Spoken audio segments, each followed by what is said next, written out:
And welcome back, footy fans, to another episode of Donnie's Disposals. I'm your host, Coach Donnie Hess here, back with another AFL podcast. We have the free agency and draft review. We have to talk about everything that has happened in this off season and then take a break before we get to the season preview in March. And I got to come up with some fun chat to talk about everything that happened during the trade period and free agency signing. And of course, who's come to what team in the draft. And of course, we got to bring in our draft experts. We'll go right there to RookieMeCentral.com head editor and the man that I love talking draft, all things draft, both men and women, Mr. Pete Williams. Pete, great to see you, sir. Yeah, thanks, Donny. Good to be back. It's been a really big year, and of course we're at the end of it now for the men's season. So I always love chatting drafts. So looking forward to it. Awesome, awesome. And joining me as well to help talk free agency and draft, the Center Bounce podcast. We have them both, ladies and gentlemen. We have them both Big J and Joe joining the podcast today. We'll start off, Joe, since this is your first time on the podcast. Great to have you on, sir. And welcome to Talking Footy over here with an American. Really excited. Thank you so much for having me on. I do talk a bit of football with an American, more so my cousins, but more so me just explaining and them just trying to be a sponge and trying to get as much as they can. It's going to be definitely refreshing talking with an American who knows what's going on about our great game. Really excited to talk about it. Thanks so much for having me on. No problem. And Big J again, great to see you, Mm. sir. I know our clubs had a little bit of fun during the trade period. I'm interested to hear what you think of your two new additions from the Sydney side. Thank you very much for having me on, Donny. North Melbourne generally in the trade period doesn't do much. A lot of players don't want to come to the club, and then this year we got four. So very, very happy. Well, I'm happy for you too. Hopefully, North Melbourne can start climbing up that ladder. It would be Hmm. fantastic to see your club do some more things in it. So let's jump right into it, fellas. We will start in the free agency part here, and I got to go to it. First question and we'll start with Joe on this one. What was the Yep. move or trade for you that you think will make the biggest impact for their particular team? Think, to be honest, the trade that will see the biggest jump for a team this year in 2025 to come, I think goes the way of the Fremantle Dockers. Them acquiring Shea Bolton, he is the exact type of player that they were absolutely craving for. They are a young side, and it's very easy to forget that. They don't have too many experienced heads that have tasted success. Obviously, Shea Bolton has been part of a dynasty team over there at the Richmond Tigers, and he himself is just dynamite. These explosive, dynamic, X factor, really game-winning small forwards can turn a game on its head, and they're really worth their weight in gold because there aren't too many of those around. And you look at the small forwards of the last 2 years in the grand finals. With Lohman was on track to winning the Norm Smith last year. Obviously helping out Charlie Cameron and Archie, who had an incredible final series the year before that. A Small did win the Norm Smith and Bobby Hill. So I think it's the way the game is going. Shea Bolton fits that age demographic. He is freaky good. And they don't have to rely on Michael Walters. Aging wheels, aging tires over there. Not quite giving all that he could give. He did when he was younger, of course. Age plays a big role in that. I think Shea Bolton, his acquisition to that team, can see him really push top four in 2025. All right, Big J, to you, what club do you think made the biggest and best moves in the trade period? I think it's pretty underrated, but just kind of looking at the three players that Adelaide brought in, no one really talks about them that much, but Hmm. just filling needs. Neil Bullen fills a need, a couple of the others as well. I really like Isaac coming to Adelaide. I think that's a position, especially with Dode leaving at the end of last year, and Wayne Miller are probably not being the right type of player. Key defender's always been something that Adelaide has done well with, but not those running players and the distributors of halfback. So, with coming into the team, I think really think, an area of need and something to get over the hump because Adelaide's always been top 10, but I've never really seen them as being like that devastating in the top eight finals bound team.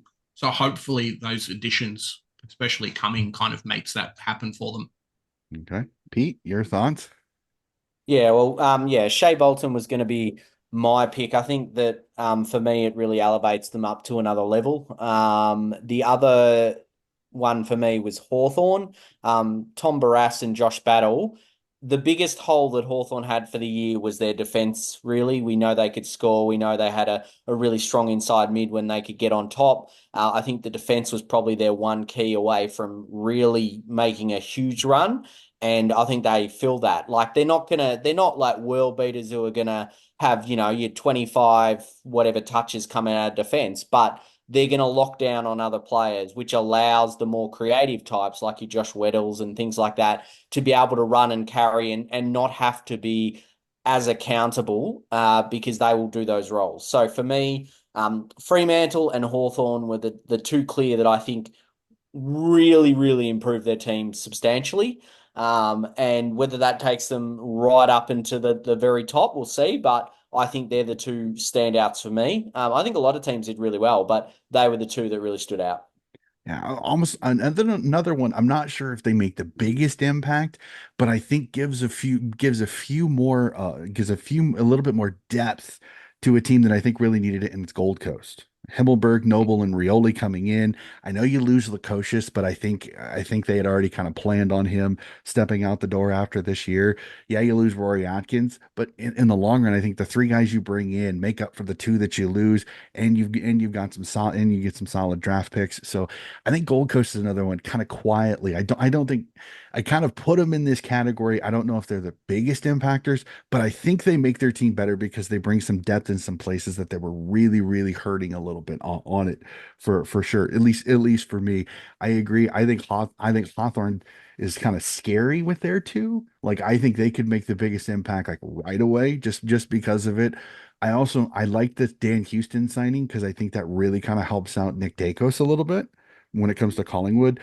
But my worry is that their age bracket is a little concerning for me just because I think they are kind of going all full bore now, and their list is getting a little bit up there when it comes to just maturity. I won't say old because most of them I'm actually older than, so it's kind of scary to say Yeah.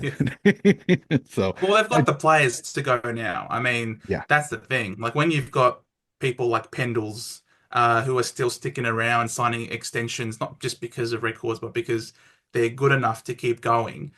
You really need to make hay while you've got that opportunity. So for them to really keep investing in the now, because they still are in that premiership window. Yeah, they had a bit of a slump last year, but certainly now after these moves, adding both Perryman and Houston, two very good players. They're well and truly in the hunt for the top eight, even top four potential tilt. So they're going to be fine. For now, yes. In the future, that's a future Collingwood's problem. You never know. They might find some more father sons. I'm pretty sure they got another one coming in next year, so they don't have to worry about you. If I don't think the Pies at this stage. Yeah. Yeah, it No. just sucks for Gold Coast having Rioli doing his MCL over the day. So Mhm. yeah, um, they've always been one that has struggled with injuries, and start of the season's always been great for them. So to not have him probably over the preseason and then into the first few rounds kind of sucks. Yeah, just the tiniest bit. I completely agree with that. So we'll go to the opposite. So we make biggest impact, biggest shocker. Now I'm interested. Was there a move or a free agent signing that kind of surprised you that you weren't expecting? So we'll start with you, Big J. And any surprises, or is this mostly a pretty straightforward trade period? For me, I think it was a pretty straightforward trade period, right? The biggest shock was probably Jake Stringer leaving for GWS, but that was always touted. I mean, Bailey Smith to Geelong, that was talked about at the end of last year. A few of these other players as well. So, yeah, there wasn't a lot of trades in the trade period. So in the actual draft days, and I think over the trade period as well. Like it was pretty evident. Like this player was going here. There's no Adam Treloar, 2 hours before the trade period finishes. Wow, he's actually going to a new club. Kind Hmm. of situations for me. Okay, Pete, any surprises, or is this again pretty status quo for kind of what we thought going into the trade period? Um, Look, I think there were a few that I mean, I get why they happened. I think from my perspective, and obviously with like you'll have a better idea from a North perspective. But for me, Jack Darling, I think was the question mark. I know why it was done because it was experienced, but to be honest, like just from being on the ground and seeing how he performed over the last few years. I Most of us thought he was more likely to retire, to be honest, than to actually go somewhere. We were expecting him to retire. So then for him to go to North, it was a bit of a surprise. Like with Parker, for example, he's still playing great footy. Like even though he's a Yeah. veteran, he gives experience, he does all that. You look at Darling, you go, look, you've had some great games, you've done really well in the past. You're like, but at the end of the day, it's like, all right, cool. You kind of expect him to wind up, and then suddenly he's got a 2 year deal to go over there. You're like, oh, okay. Like I can understand why, because obviously you don't have a lot of experience, but I feel like you had a lot of good youth. Like you've been going on the right track. It's been slow and that kind of thing. But for me, it was like, it's almost like he's going to have to play kind of thing, like Yeah. when you're on that kind of contract. So for me, I'm like, does that potentially hold up another player, or does it affect like Larky's ability with another big forward in there? Does it do like, how does it affect this? Does it potentially have an impact that way? So there's no doubting at his peak, he's a great player, but he's kind of well past it now. So for me, it was just a bit of a surprise. He all he can do, and all he was doing at West Coast was essentially allowing Oscar Allen when he was in the team, or Waterman an ability to mark. He took a body. Mm. That's basically what he did. And it's like if you're a premiership contender, then yep, that's not too bad. You know, you try and take another defender, you play a role, etc. When you know you're not going to like win a flag in the next 2 years, say, then it's like I don't see the reason behind having the stopgap. That's all. He's certainly not a bad player, but he's certainly past it. And for where your club was at, I was like, I'm not sure that reasoning is good. I would have thought there would have been another forward. Like for example, Tim Membry, who I mean, I was a bit surprised, I guess, in the end, he like Saints let him go to Collingwood. But for example, that would have made a little more sense because he's still in better form. He's still that stronger forward, not quite as tall. He's probably a couple centimeters shorter off the top of my head, but he's still that leader and whatnot. That would have made more sense if you're going for the experienced forward. But yeah, like nothing against him. He's had a great career. It's just, it was very bizarre to go to a team that won't really be contending in the next year or so. That's all. It was, if he'd gone to a contender, you'd go, all right, he's filling good depth there. But that was probably just the question mark for me. No, makes sense. And then Joe, any surprises in the trade period for you? Yeah, I was surprised about the pickup from Pete sort of mentioned Membry going to the Pies. That sort of came to me, that sort of came out of the blue. I guess I'll also say I didn't see Dan Houston going to Collingwood at the start of the trade period either.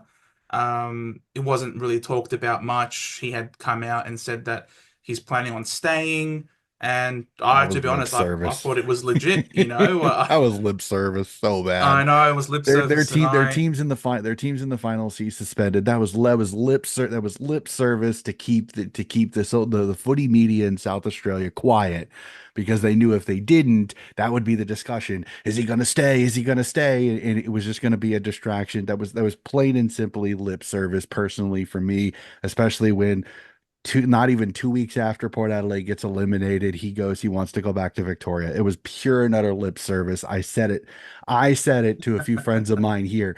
I said that is lip service to keep the footy media quiet, so then they didn't have to worry. The club probably convinced him, like, hey, please come out and just nip this in the butt. We don't care if you're like, they literally, it was PR for me. Mm. Sorry, all didn't right mean to then. Can I interrupt you, say Joe. John Go ahead. Noble? Can I say John Noble then is the biggest not John Noble, sorry, John Longmire, the biggest surprise. I didn't see him. I did not see him trying to resign all of a sudden out of the blue yesterday. That I think is probably one of the biggest shocks, bigger shock than everything that I saw in the entire trade period.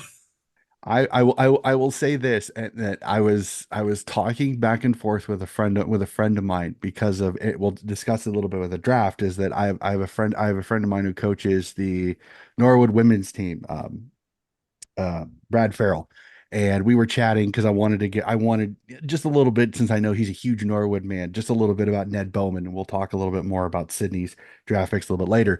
And all of a sudden, he messaged me back and he goes, "What do you think of Longmire stepping down?" And I had not heard a thing about it yet. Whoopsies. I had not went online yet. I was doing some errands around town because it was like mid-afternoon up here, and I was like, "What the is he talking about?" So I go on social media and I hop on X and I hop in and I see it. John Longmire stepping down, press conference. That I was like, like literally just it did not compute. Like I'm like, what the heck is going on?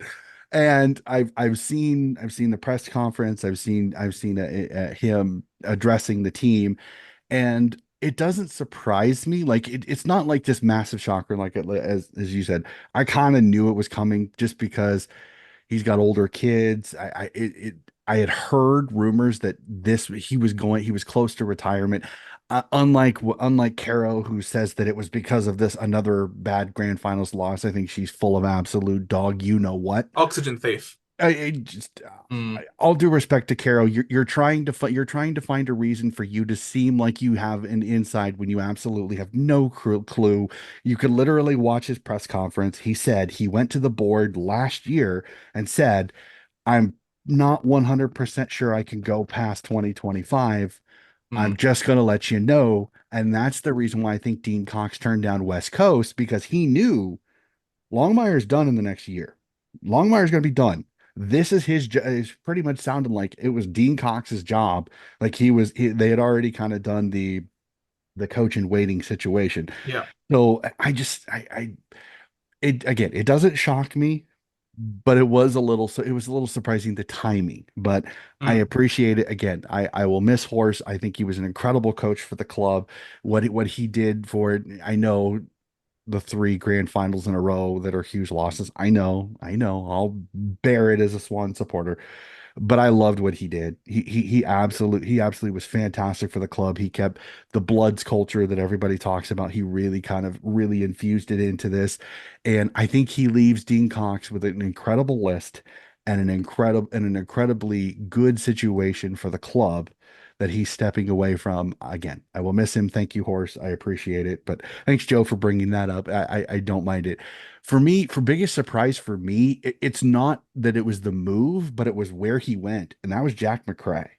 Because personally, I don't know if he fits any better at St. Kilda than he does at the Western Bulldogs, because I love Jack McCray. He's a ball winner, but he doesn't have the speed. And if you look at this St. Kilda team this last year, they're a speed team. They want to go. They're fast. They have the ball. They move.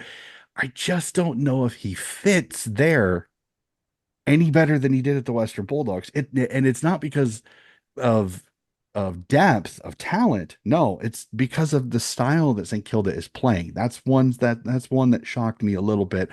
I would also put Jake Stringer in there a little bit. Does GWS fit him as well? I'm not sure. And again, I'm not super high on Jake Stringer. I think Jake Stringer is one of those where he's kind of a contract merchant, in my opinion. Like when he has multiple years, he takes the years that he doesn't need a good contract off. And then when he needs it, then he comes to play. So Yep. I hate saying that about a player, because I don't think it's actually true, but that's just the way it seems. It seems like when he needs a good contract, he plays out of his skin. And if you Yeah. sign him for 2 years, you know the first year of that contract, he's going to be rubbish. I mean, he's going And to that's be why a the Bombers fixture. played hard ball. That's why the Bombers. I'm an Essendon supporter. I've seen this time and time again. Mhm. Contract year Stringer has come to play, but that's it. You know, Dodoro's gone. Thank God, finally, Dodoro's gone. New list manager in town, and we say no. Only 1 year, and you earn the extension. He didn't want that. He wants at least two. Well, thank goodness he's off the list. We don't care about your talent. We need standards, and unfortunately, he's not one to buy into team standards. So good luck at the Giants. You watch him turn into a Coleman medalist, a la Jesse Hogan. But hey, we'll see what happens. Yeah. See, that's the thing though, is if he comes in, he's not going to be, he's going to have to be crumbing Jake Stringer. He can't be marking Jake Stringer, because then that's going to take away from Jesse Hogan's and Jesse Hogan has been absolutely magnificent for them. Oh yeah. I don't know if Jake Stringer is going to be an everyday player if he isn't a key forward. And Jesse Hogan's got that spot locked down because of the Coleman medal last year. So I'm I think it's a good move for GWS because it gives them another forward target. I'm just not sure how it's going to work again. And you've got Toby Green, who again has his days where he's absolutely unstoppable, and then there's days he becomes an apparition and you can't find him. So it'll be interesting to see how GWS handles. Again, this is not Swans ripping GWS. I think GWS has actually built their club quite well. They're quite dangerous on their day. But I don't understand this move. Them and the Jack McRae move were the twos that I kept hearing people talk about it, but personally I didn't see the fit. I don't see the fit for either of those clubs. So The thing that I didn't understand was the Dogs were happy for him to leave, and obviously there's clearly something that's happened between him and Bevo. He's playing reserves for ages, and then he was sub and all that. But then the thing that doesn't make sense is he couldn't play proper midfield minutes, so they're like, all right, we'll move you on. And then they get Matt Kennedy in, who is essentially, no disrespect to him, a worse version of Jack McRae. mhm. Like it makes to me, Jack McRae will be better as a forward than Kennedy will be. Kennedy's basically a pure inside mid at his best. He's not really impactful outside of that. Jack McRae's pretty similar, but he can at least do a little bit more up forward. So for me, I'm kind of looking at that go, yeah, okay, they've replaced him, but Jack McRae wasn't getting that go anyway. So it means Matt Kennedy probably won't get that go anyway. So it's like, I don't understand that. It feels like they've just sort of downgraded a little bit. And again, no disrespect for Kennedy. He's meant to be an inside mid and no one plays him there. And that was the issue with Carlton. He was in and out and everything like this. And it's hard to see where he fits in that midfield because that is the Dogs, star line. Like they've got so many good mids. You're not Well, going and to they've keep got Riley Bond out Sanders and too. Libber out. And yeah, I just don't see where he fits. And it's like, why wouldn't you just keep McRae? Because it seemed to be more the Dogs pushing him out than him leaving. So it's like you might as well keep him, but I don't know. It's obviously something there. So Yeah, I It's think just very interesting. I think with the Dogs especially, the last couple of years, their makeup of Libber and Bont and McRae and a few others through that middle, something's not working because they'll make finals and then they burn out every single time.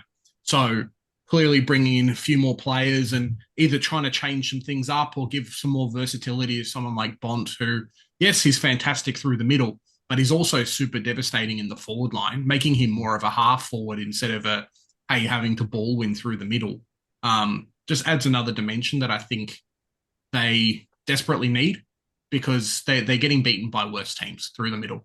They need to change something. You can't just be number 8 every year and expect to go for success. I mean, everyone's playing for finals, right? So yeah, they've got to come and change something in that team, and maybe Kennedy does that for them. and that's the thing. Like I like Matt Kennedy as an inside mid, but if he doesn't play there, I don't think he has an impact. Like that's the way I see it. I think he could be a great inside mid at a club. But he's got to play there. So will he play there? I don't know. But if he does, he could have an impact. It's just, He could be a striker because he's pretty good overhead in terms of marking ability as a midfielder. He's pretty good at marking, and he had to play that half forward role for Carlton with that stacked midfield. So he could potentially play a striker role over there. We know Bevo loves to mess around with the magnets on the whiteboard, and but really I think a simple fix or a big thing that he could do to improve the dynamic of the team is to move Aaron Norton behind the ball. I think that just that one move will open up so much more for the team, but he absolutely refuses to do it. As if he was to do it, it seems he might die in the process or get sacked. I don't know what it is about this absolute refusal to put Norton behind the ball, but hey, as long as that keeps happening, I don't mind seeing the Dogs squander their talent. I know you're an Can't Essendon man, justify but that you're contract. ripping Kingy material off there, sir. I King don't says mind that King. He's fair.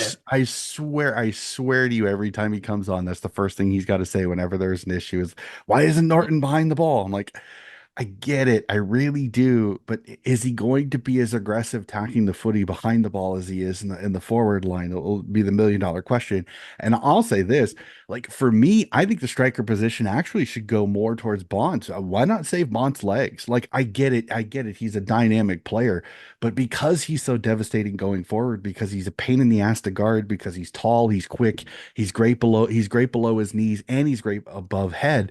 Why not do Bont in that situation? Why not start Bont in the center square with Matt Kennedy at your kind of your center half forward flank, and then shift it to almost like what Dusty used to do at Richmond, to the point where Mm. you're saving Bont's legs. You can almost put Bont one out in the goal square. The issue that they run into is that then that makes their forward line super tall Yeah. if you keep Norton, Ugelhagen and Darcy all forward. Like that's the doggies need to make up their mind what they're going to do, because the issue is that with a lot of footy teams is that it's becoming a speed game to the point where the ball's going to be on the ground a little bit more than in the air. Will the doggies win a lot of aerial footy? Absolutely, because they have the height and the marking ability with Ugelhagen and Darcy and Norton. The issue they run into is when the game becomes when it becomes a wet weather footy, or when it becomes a contested footy game, the doggies start getting into a little bit of trouble because their midfielders are forward leaning midfielders. They're not as great, they're not as good defensively. So when they have to play defense, that's when they get opened up. So I just honestly, like, I understand what you're saying. Would it be good to move Norton back? Yes, but will it take away, unless you do that bond to go forward and then you shift Naughton back to the back line. But then your issue is that will you have the same impact of some of your defenders that you do? Liam Jones was absolutely fantastic. And then, oh my gosh, what's the tall guy that looks like the Rory Lobb. Lob. yeah, Rory Lobb. Like, will you get the same Rory Lobb that you did at the end of the year where he became the best intercept defender in the competition? Again, because Rory Lobb, I said it when he left Fremantle, he was the best addition via subtraction I've ever seen in my life for Fremantle. And some people thought I was crazy. I think Fremantle played better once he left because it took away this inconsistent placeholder in the forward line at Fremantle. But it was a very interesting trade period. I'll kind of question without notice here, just really quickly. Is it really annoying that this thing is a week and a half or 2 weeks long, and it really seems like the only trades that the majority of the trades happened on that last hour? Yeah. We'll start with you. We'll start with you, Joe. Oh, of course. Week one is just posturing week. It's not trade period, it's posturing period. And then yeah, it all happens in the second week. So absolutely no point to it. It's all about trying to make the other team sweat, when in reality, no sweating is being done. They're all sunbaking and having a wonderful time, drinking pina coladas and earning money because of their negotiations. So, nah, stuff them. Definitely condense the period and really put the pressure on to get deals done, because it's really boring sitting around listening to nothing and giving all of these journos absolute all the time in the world to make every single rumor and to blow every single little thing up over nothing. So no, it sucks for the viewers. I agree. Big J, your thoughts? Should we shrink? Um, Should we shrink trade period? I would say yes. Obviously, compounding a little bit on what Joe's saying, but it's not even like that extended period of time allows for more trades to happen. Like, I think by September, if your team's not in the finals, you kind of know which players are rumored to go to your club and which players aren't.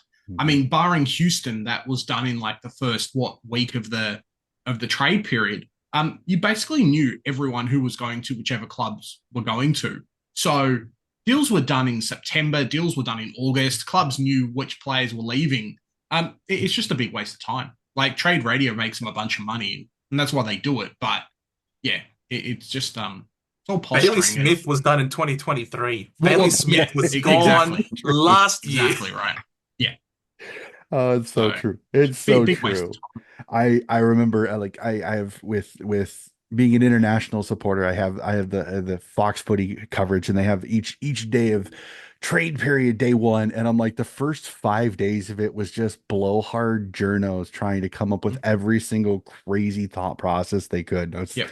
I literally, like, after day two, I'm just like, I'm just gonna keep an eye on the website when there actually is trades, then I'll watch, because I'm not gonna watch these 5 days where nothing happened, and the only thing they were doing was is that we think this, and this will happen, and then like a third of them don't. So it's just very annoying. Sorry, Pete, to you, is trade period too long? Look, I don't think you'll find an Australian that wouldn't say that they need to shorten it. Literally, everyone hates it.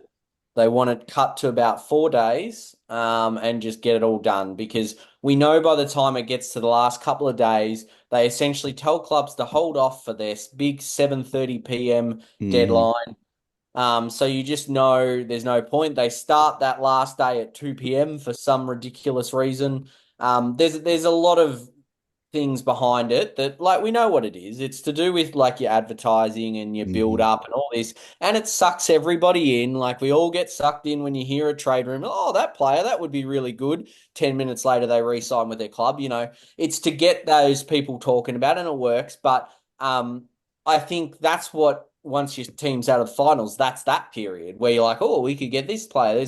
As soon as it opens, you want stuff done. I think you could cut it down to 4 days and then you go just get it all done. And that's the way it would happen. I think that works really nicely. But again, they're unlikely to do that because it does build up, and they got a lot of things that they try and push through, and things like the trade radio and stuff like that. So I don't think it will happen. It would be great to happen, but yeah, I think from a personal perspective, I definitely want to shorten, and I haven't met anyone who says, "Yeah, I love it long." I don't think anyone does. So.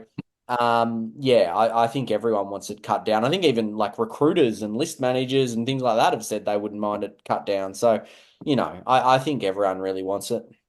Yeah. The fun part is watching Fox Footy and seeing the super cut of all of the list managers going, well, he's a contracted player. He's a contracted player. He's a like literally you could play a drinking game and get drunk in 10 minutes with all of the recruiters that talk about a contracted player or we're still in discussions. There's so many buzzwords that go through. I'm 100% through it. Just cut it down to 2 days, chuck them all into Marvel Stadium and just get done. Just do it, okay? Because you're going to eventually get it all done, but it is one of the more frustrating parts of it. So I want to have a little fun. We each have our club that we love, and I'm interested to see what we think of how the trade period goes. I know a couple of us, unfortunately, nothing happened really for us. So we'll start off with the one that probably had the most happen for his club. Big J will go to you. North Melbourne sees Jack Darling, Caleb Daniel, Luke Parker, and Jacob Costanti come in the door and really nothing out except draft picks. Your thoughts on North Melbourne's trade period? Because honestly, I'm pretty happy. I think you brought in some quality players that I think will be pretty good. I know Pete questions Jack Darling a little bit. I'll be fascinated. Your thoughts on North's trade period? It's a real interesting one. I think from the outside, a lot of people, like Pete was saying, probably say, cool, you're bringing in four old players, or at least three, sorry, bringing in three old players, at least Daniel's, still on still on the 20s side there. But I really do think I love these trades. I love the players. I think what it led to us doing in the draft, probably hurt us a little bit, especially losing pick 25. Would have loved to take the other Whitlock brother, and I know that we were going after him if we didn't have to spend so much for Caleb Daniel. But it's bringing in experience, and that's something we definitely lost. I think it was last year when Goldstein left, when Cunnington left, and a couple of the other players. We lost 1,300 games worth of experience. Like, it's a lot. And we lost even a couple more this year with some more players retiring as well and leaving. So um, being able to bring a player in basically across each line of the field and really shore up a few of those games where we were winning, like come third quarter, and in the last 10 minutes, it ends up being a blowout. The guys that we've brought in definitely can fix that and just help to guide a lot of the players. That's all we need to do. We've got enough early round draft picks. I think we've taken something like 11 in the past 4 years. So we've got first round picks. Our midfield is only first round players, basically. So they just need some guidance. And I think the team and the fans in general just identified that, McDonald and Simkin probably aren't there. So being able to bring some players in that have won games, know how to make finals, and know how to win finals. And that's what we've done. So I'm happy. they'll all play for the majority of the year, barring injury, and yeah, no complaints really. Yeah, it'll be I, definitely. I Go I ahead. think from my perspective too, I was just going to say, and I sort of said this because we've got a North fan in our office. I said I think Caleb Daniels the best pickup for Yep, value at the trade yep. period. I So that's agree. the thing. Like, don't take away from what I said about Darling compared to the No, rest, no, no. because I absolutely love Caleb Daniel. I think was one of the best inclusions of the draft. I think that's been one of North's major weaknesses, coming out of defense and hitting targets. And you've obviously had to stick with some older players for a while, like players that don't have those foot skills. I think he's one of the best kicks in the league. So to have him Mm, coming up half back, I think that changes the side enormously. And I absolutely love the Parker one as well. I think Parker's great because, again, like a perfect example is some of those games where you lost and you pushed and you needed someone to compose themselves and just show a bit of leadership. He's the perfect player for that. Like, and I do think back to the Collingwood game, and obviously there were the free kicks and all that went against you that probably shouldn't. But like, we excluding that, the leadership that could have been shown, they probably just needed that extra person to just settle them down and everything like that. So mm. I absolutely love the Parker selection and the Daniel as well. Like, I think both of them are absolute ripping selections, and I think they really enormously help North. And Constanti's a good player as well. It's obviously, like Donny said earlier, Mhm. it's a wait and see. But those two particularly, Daniel and Parker, I think that makes you immensely better. Yeah, I'm one. We I wanted Also, Constanti in the in his draft year as well. The club is on record saying that he just ended up at Sydney. So yeah, we got the player yeah. in the end. And if you ask some Sydney fans, we were a little turbed that Castanti was moved on because Mm, we had been told he was a Tom Papley clone. Like he idolized Tom Papley. He was Tom Papley-esque when it comes to when he had footy in hand. So there were some Swans fans that during the year when Papley got hurt, we were hoping Castanti would make his debut and we could kind of see him. And unfortunately, it just never really materialized, which is I think the reason why they drafted who they did in the draft. Well, again, we'll discuss the draft a little bit later. But yeah, I think Luke Parker, you comes in, he can go forward, he can come into the midfield and be a grunt. He'll win the ball and let Davies, Uniacke, and Sheasel and some of your youngsters uh mm. have that ability to not have to take kind of the hard yards a little bit, and I think be able to get footy in space, which I think will be really good for your youngsters. Plus, he's coming from a club that's won a premiership. He's coming from a club that's won a lot of footy games, so he brings in that winning mentality to kind of join into that shin boner spirit a little bit, which I think he'll jump right into it. So I think North picked up really, really well. I'm 100% with you, Pete. I think Caleb Daniel was a steal. I know maybe the Western Bulldogs got a little greedy when it comes to how much they wanted for him. I agree with you, Jeremy, on that. I think what they were Mm. asking for, I'm like, I didn't really understand it. Like, you're asking a lot for a guy that you didn't really use a ton. Like, it's one of those, well, he's this. No, he's not, because you didn't use him. Like, it didn't, I don't understand the Western Bulldogs. We're not going to play this guy, but we want the world for him. It just didn't really make any much sense to me. But I think Caleb Daniel will be fantastic for North Melbourne on that. We'll jump to Yeah. Pete as I the was going to calling. say as well, Go it's ahead. hard to pass up the training standards too and the Yeah. elevation that those guys bring. Yeah. It's something that we've definitely missed and can even see it already in the preseason. Just guys are working harder because the better players are there. Yeah.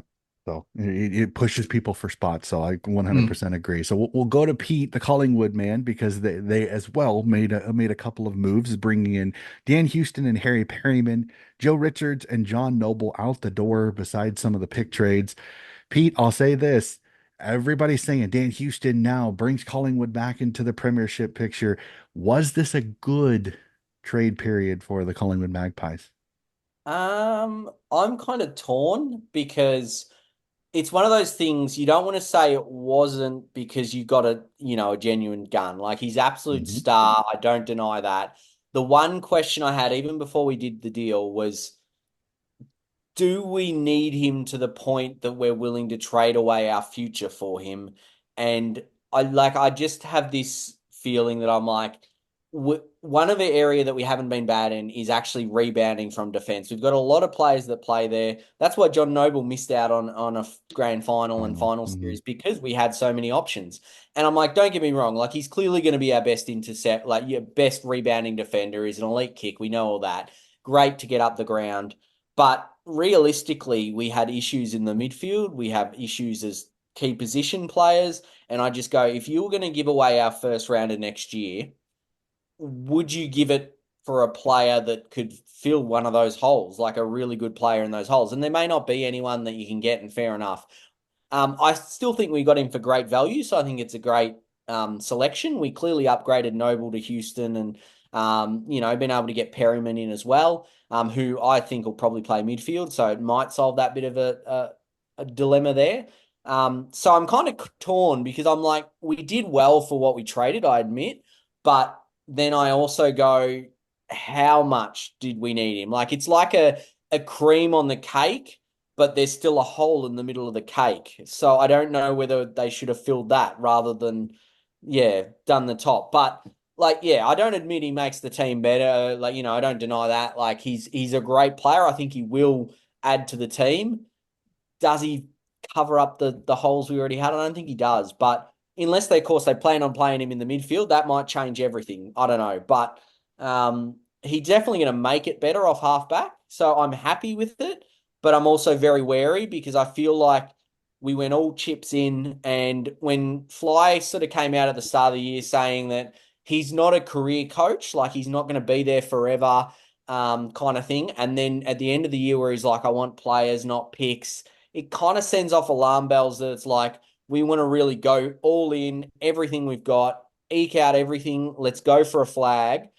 And then don't worry about what happens once we fall. And that's the biggest concern I have, because it could be like a Brisbane after their three-peat without the three-peat.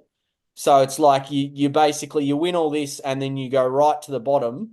And it's fine if you can win another flag or two, but if you don't, then you've basically thrown away your future for it. So I'm happy with it, but I'm very, very wary because I know that premiership clock is ticking and it's very, very close to going to the other side. Interesting on that one. I'm fascinated. Joe, Jeremy, Joe, Big J, any ideas on this? Because I'm kind of with Pete on this. I'm a little worried that they sold their future for a chance to win a premiership this year and maybe next year. Because for me, I honestly think what Dan Houston fits is where I think Nick Dacos really should be. Hmm. I I really like the players that they brought in. I think Perryman is just another class of player. We've seen how well he did during the final series and things like that. Membry as well, I think fills a really nice hole. Um, Collingwood and forward line for me doesn't really gel. So to have him in there as a nice marking target, someone else to kind of help Maya check down there as well, and another player for defenders to stop, which is probably a good thing for them. Dan Houston, I don't mind. I think one of the strengths with Collingwood has been versatility with players, especially guys like Jack Crisp who can play anywhere. And giving, another player like that in Dan Houston works quite well. And at Port, he did play through the back line and then through the middle as well. I know Joe and I in Supercoach had him and worked out quite well. And some games he scored well, and then some games he didn't. And I think he has the ability to end up lockdowning defender as well.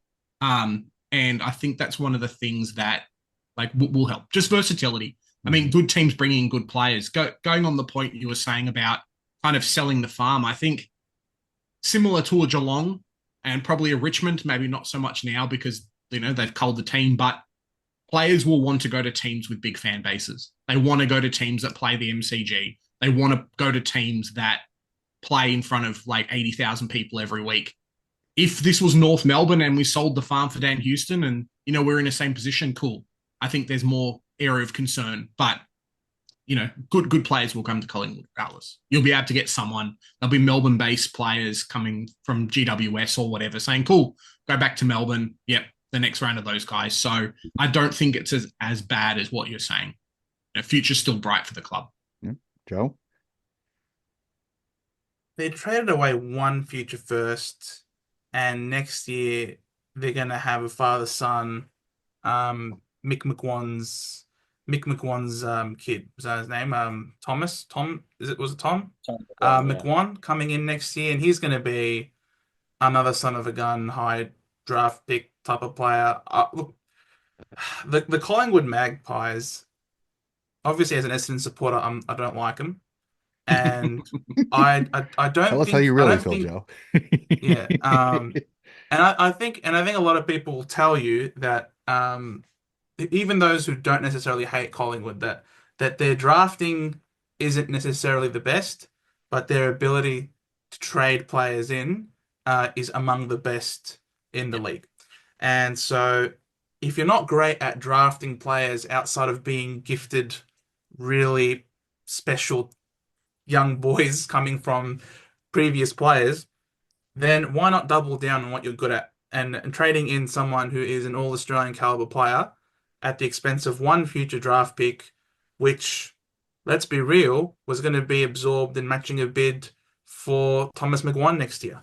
So might as well trade in the player that you want this year to make your team better, to contend again, and then match the bid that comes inevitably next year with a bunch of lower, with three picks in the 40s to match that bid, which is ridiculous. But there you have it. So I think the Pies knew what they were doing. They knew that what they're getting next year in the first round with Thomas McGuan, and thought, you know what, we don't mind giving up a draft pick this for that one because we'll be able to match using lower draft picks for points.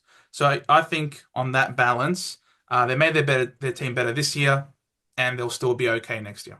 Yeah, it'll definitely be interesting. Now, we'll have to keep an eye on it. We'll have to put a pin in that because it sounds like the bidding system may change next year. So I'm interested to see how they change it because I know Carlton with the Camporelli twins really didn't want it changed this year because of that fact. But we'll put a pin in that because I'm not sure it's going to be that easy next year, which will be interesting to see how that changes trade period because teams may be a little more aggressive next year moving stuff just because of the fact that you will have I think the bidding system is going to change. I think there's been enough hubbubaloo after Gold Coast's 4 picks again, as Pete said earlier. It's only the only the squeaky wheel gets the oil kind of situation is only when a team that isn't a Victorian team gets multiple academy picks that the Victorian teams start hollering a lot when it comes to it. Again, not trying to diss that. Again, I know all three of you are Victorian fans, but it's the way it kind of comes off. So I'll be interesting to see how the pick system changes a little bit. But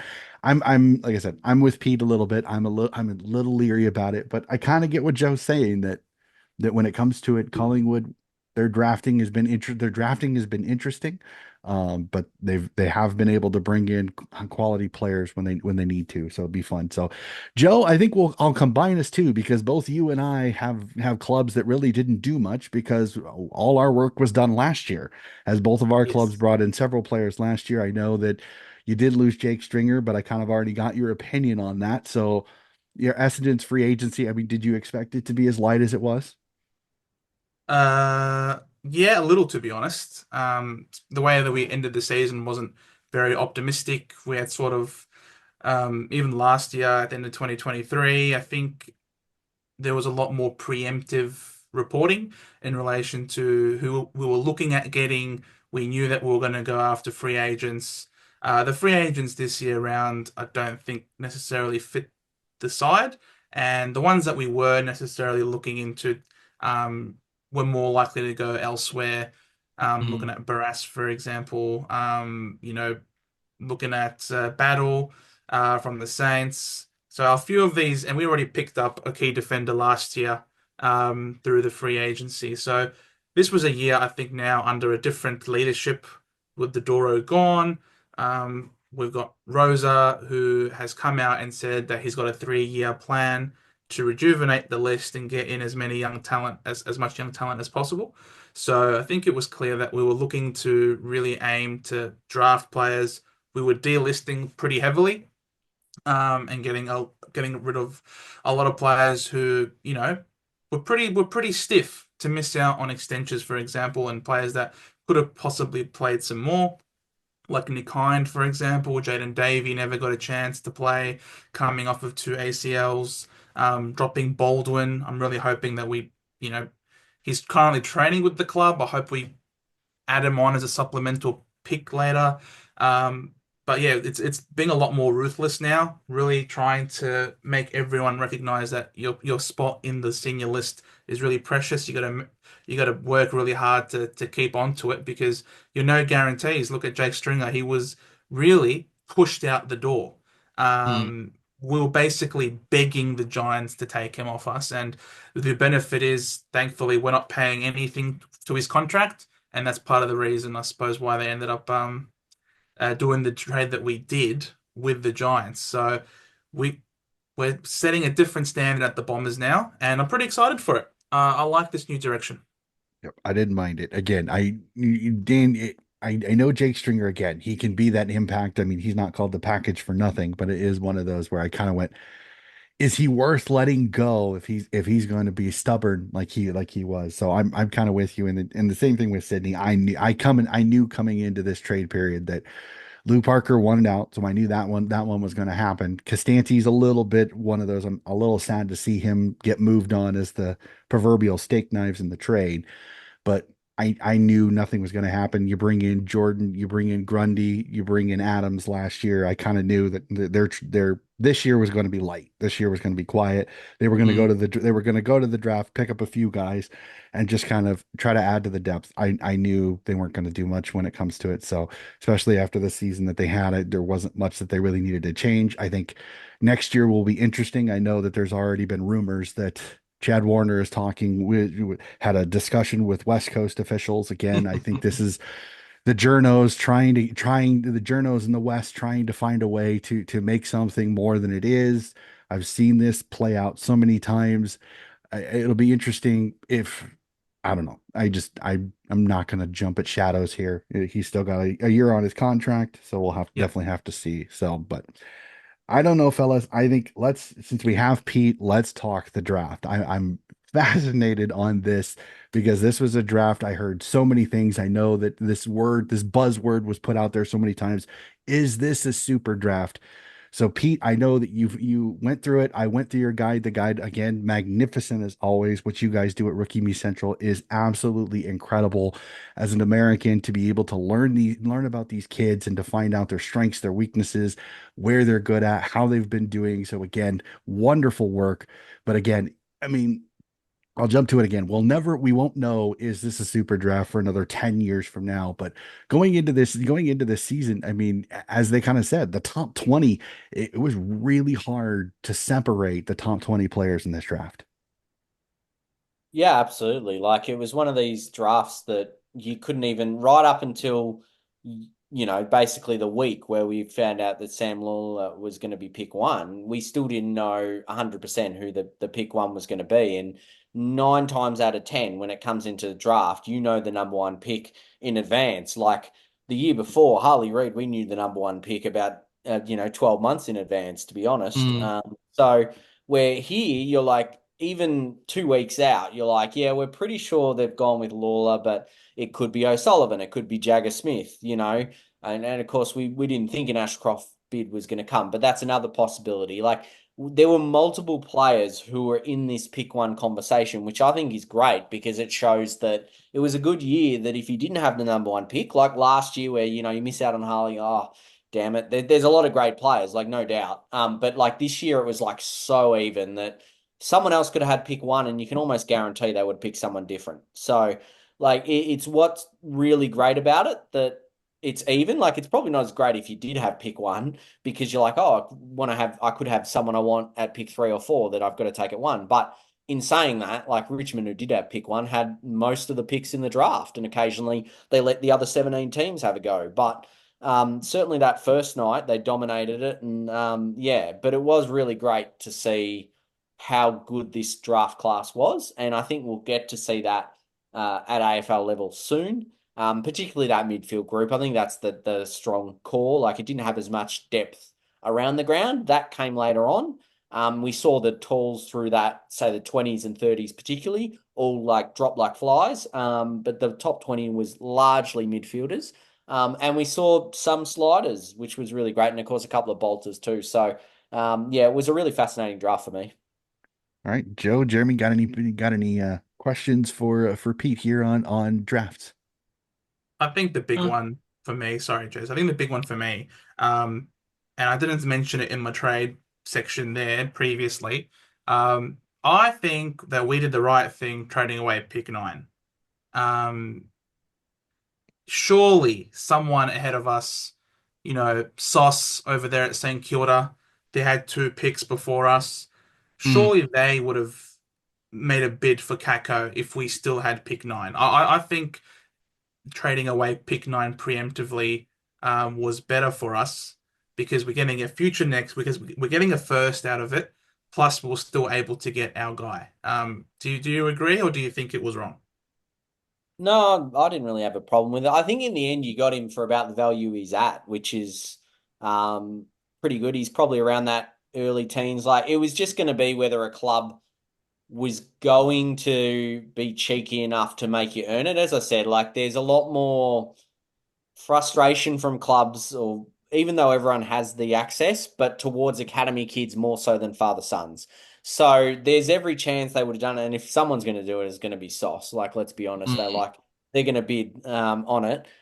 So I don't think it was as big of a deal that like because I know some people were sort of saying it was one of the worst things they'd seen, and it wasn't even the Yeah. worst thing, worst live trade in the draft. So I don't know what's going on there, but it's yeah, it's I don't think it's an issue at all. Like, to be honest, I think it's not a major thing. Worst case, you would have matched him at 9 or whatever. You've got him at 13. You got an extra pick. Like, it's not like if you hadn't have traded away, you got someone else. Okay, will that someone else be better than the pick that you brought in for trading it? That's what, and then got an unknown for 12 months. So I think it's a non-issue, to be honest. I don't know why everyone's got too caught up on it. I don't think it would have been that bad if you kept it and you'd had to match there, but I don't think it was that bad either way. So I think you've got a good chance to get someone else in next year. Either way, it was going to be him with that first pick. So it's better to be safe than sorry, I think. Well, I think the biggest thing was is that one of the guys in the draft night absolutely he spent 10 minutes just absolutely lambasting Essendon for trading it out. Yep. I think that's the reason that it blew up is because one of the draft experts was like, this is one of the dumbest things I've ever seen. Da, da, da, da, da, da, da. And I was just like, it was almost over the top. And I'm like, Mm. I get it. I get what you're saying.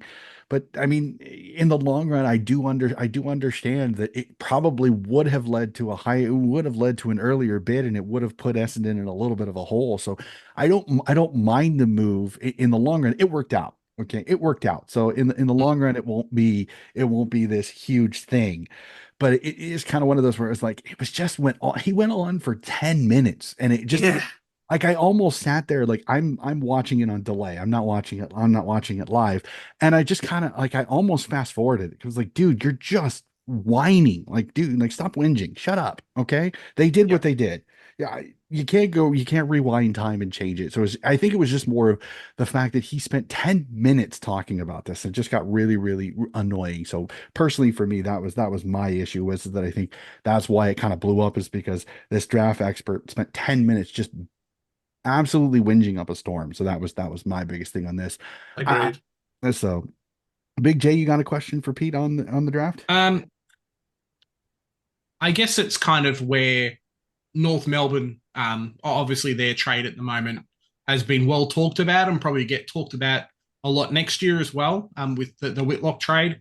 I know North Melbourne, there's a lot of stuff coming out at the moment about what we wanted to do in the trade period in terms of cool Taru wasn't available, went after both Whitlock brothers, and the story goes from Luke Beveridge talking about how basically since I think it was pick 8, we kept trying to get the future first in. I don't mind the trade looking back at it. We got the player that we wanted, and instead of getting pick 11, which I think some people would have justified, cool. Pick 11, we got Matt Whitlock, called future first, it's okay. We got him plus a future second. So we still spent the same. We got a draft pick on top of it. I think it really just comes down to where people rate the player we brought in. Do you think Whitlock was kind of worth it? Because North's got a weird thing where I think there's been a bit of draft change where it's not best available anymore. It's we're honed in on the player we want. We don't care. We'll just pay up and get them. Don't put on the kid gloves, Pete. Go whammo. Yeah, look, yeah, it's the trade on face value is not good. There's definitely nothing against Whitlock. He's a great player, and um, I think he'll be very good. But potentially, I think it's fair to say it will probably be a top five pick or close to it. It might be a bit after that if you improve.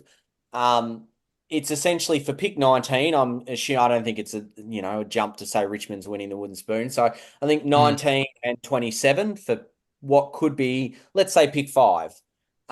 It's definitely one-sided. Now, in saying that, if Whitlock becomes an absolute jet and you're able to pick Mm. up, another player that ends up a gun, you could be looking at this in 10 years and go, geez, that was a good trade, especially if, they butcher that early pick. On just pure picks, it's obviously not good. I don't think there's any way anyone could say on sheer numbers, it's good. But in saying that, like from a North Melbourne perspective, getting someone in, obviously, I see the value there. We're going to have to see in 12 months. For me, I think, yeah, it's way too much. I'm more questioning all the clubs that even a few picks before, why on earth they didn't do it. Yeah. Yeah. That's the thing for me. That's as bonkers as anything for me. Like I can understand like you pick eights, you pick tens, you pick eight, like because even if you let's say you have some random breakout year where suddenly it goes ahead of it and then they go, hang on, well, whatever. I could see like those clubs not doing it. But it seriously got into the early 20s and people weren't going, this is actually an incredible deal. I just don't understand those clubs that turned it down. But um, in saying that, I can see the theory behind it. I think they spent too much on it and it could really backfire. But in saying that, I also understand why North did it. Like, I understand that they just want to get players now. It's a player they really want. But I also know the They AFL. they've been talking to him basically since March. Like him and Yeah. his brother, they've been working, and then they were after his brother in the second day as well, and unfortunately that didn't work out. So yeah, Yeah. they've been after them for the past 6 months plus. Yeah. So, like, if you ask me what I think of the trade, I think it was really bad. But do I think it could turn out okay? Yes, depending on how Whitlock goes. And to be fair, I kind of feel sorry a bit for him because I know the way AFL culture goes. And I know Mhm. that if they end up picking an absolute generational player next year, Richmond, like, let's say for whatever reason you finish second bottom and they have picks 1 and 2 and get an absolute generational player like a Willem Dersma or someone like that, then the backlash that Yeah, could be towards that player through no fault of their own, Mhm. which is one of the things I hate most throughout this game because, like, well, what were they meant to do? Like, I do feel sorry for him in that way. I really hope it doesn't happen, and I hope he does really well. He fits a need. It's perfect for you. I think you paid too much, but you've backed him in. So Mhm. trade don't like. I like him as a player though, so we'll see what happens. All right. Where does he, looking at the players where they are now? Obviously, you can't go in the future and actually see how they'll be in the 18 year. But where does Whitlock line up against players heading into the draft in 2025? Would he have been a top 15 pick? Would he have been top 30? Would he have been top 10? Like future hat on at the Yeah. moment. Yeah, like it's tough to know because obviously he's had an extra year of development, Yeah. and this year is definitely stronger. So I think if you look at that, he would be higher than where he is now. I think saying that early teens is probably where you'd probably say if I had to put a rough figure on it. Mm. So he's definitely better value in next year's draft than he would be here, I Yeah. think.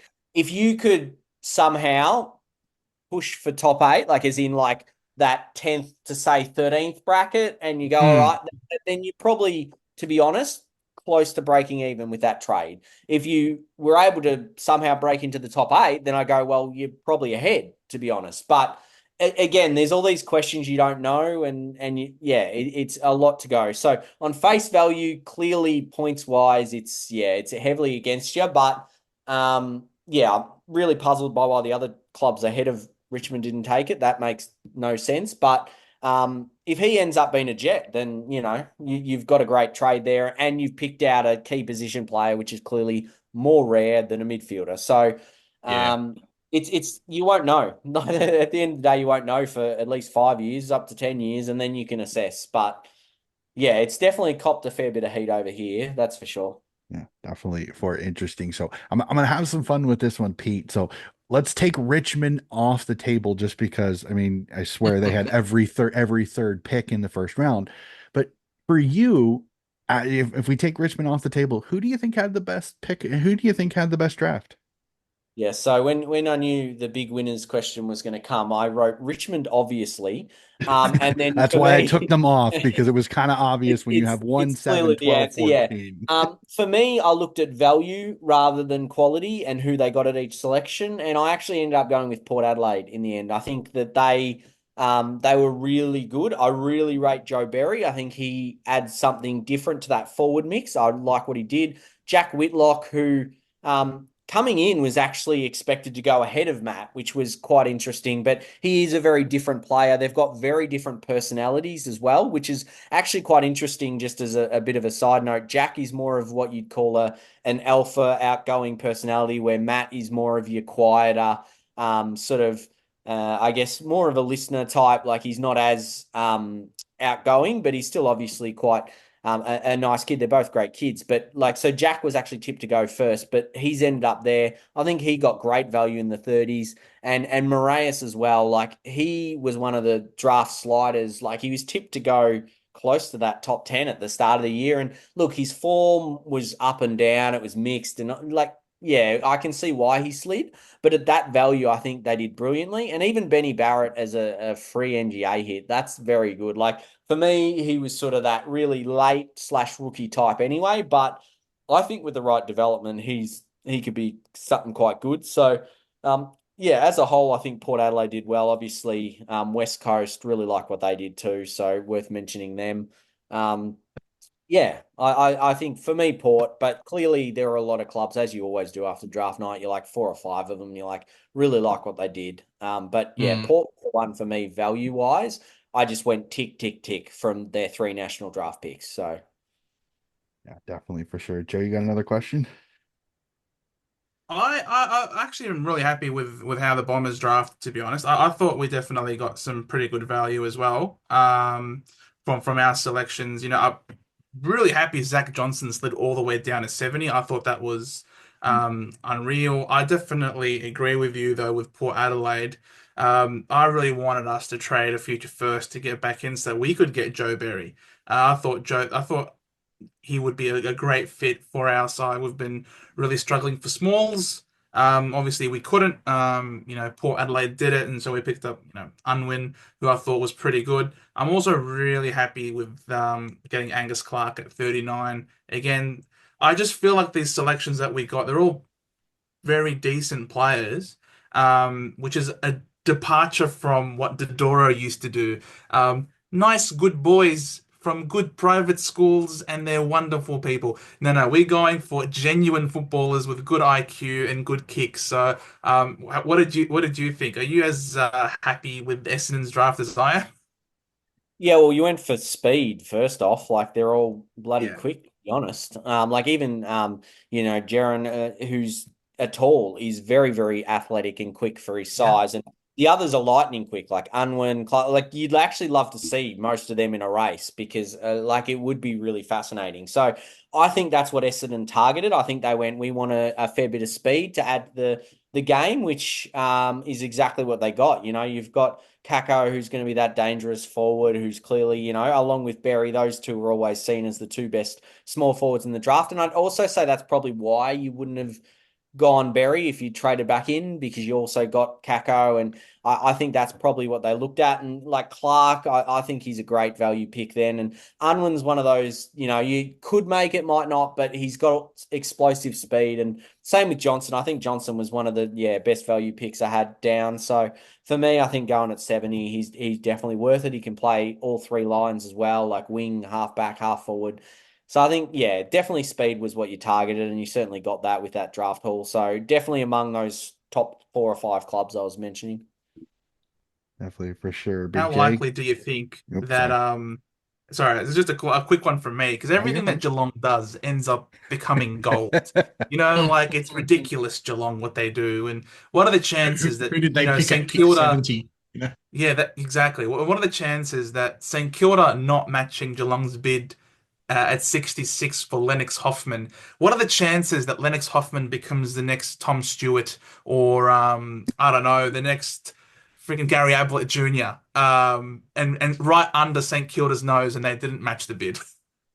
Yeah, I think that was I was very surprised by that because Hoffman's a pretty handy player. Like at 66, that's a pretty good chance. Now, obviously, Geelong decided they were going to play the role of the devil's advocate per se with all their bids and everything like that, and they did that quite a few times. I think they made three or whatever bids, and they finally got on with the third chance.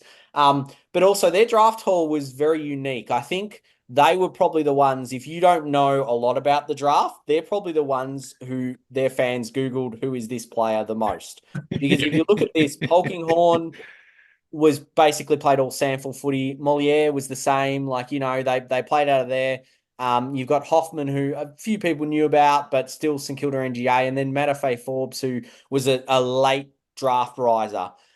They're all really random selections, and you're all really nervous because you know it's Stephen Wells, so they're developable and they've seen something in them. So again, athletic types, players that can build on.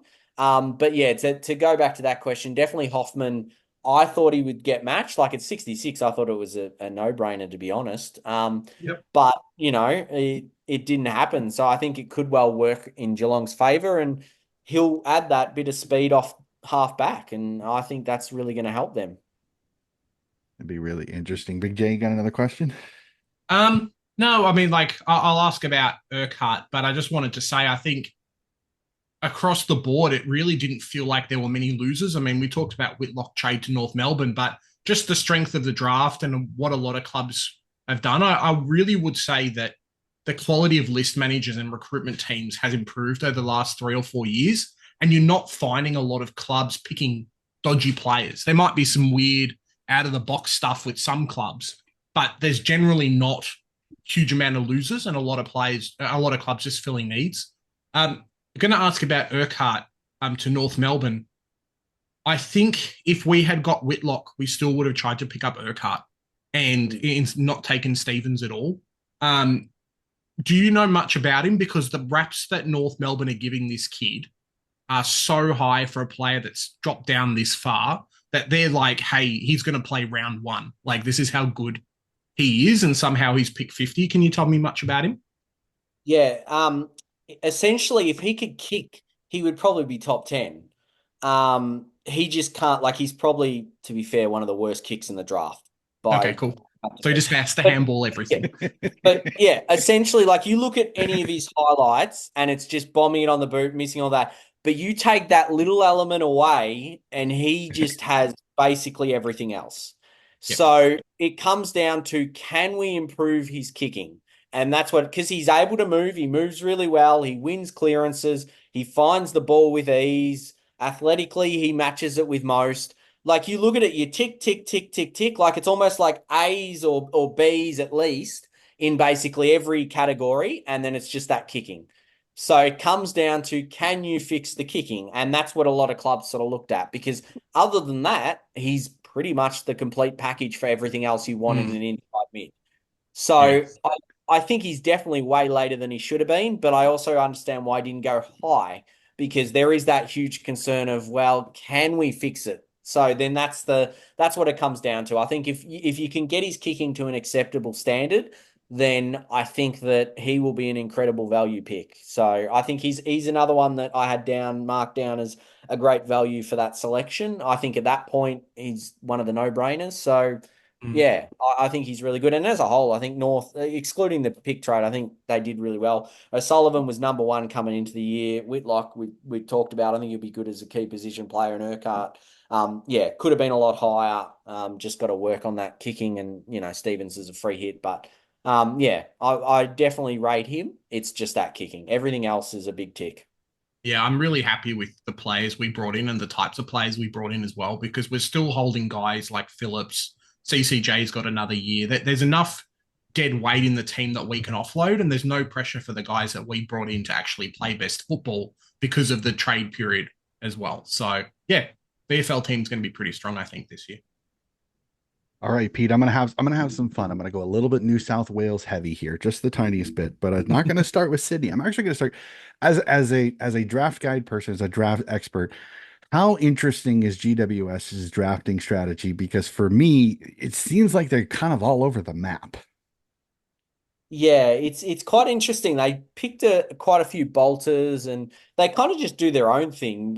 Like you would think that a lot of the clubs that when they put their draft boards side by side, if there was some club that I don't want to say ruined, but changed the sort of average Mm. medium of the draft, it would be GWS. Mhm. My favorite thing from draft night, because of course we were in the office sort of running, and some of us were at the draft, but it was looking at this. I remember one of the guys that came over to me in the office said to me when it came up to 24 with the Giants, he comes over and goes, "Oh, they're due for a small forward that was meant to go in the 50s by now, aren't they?"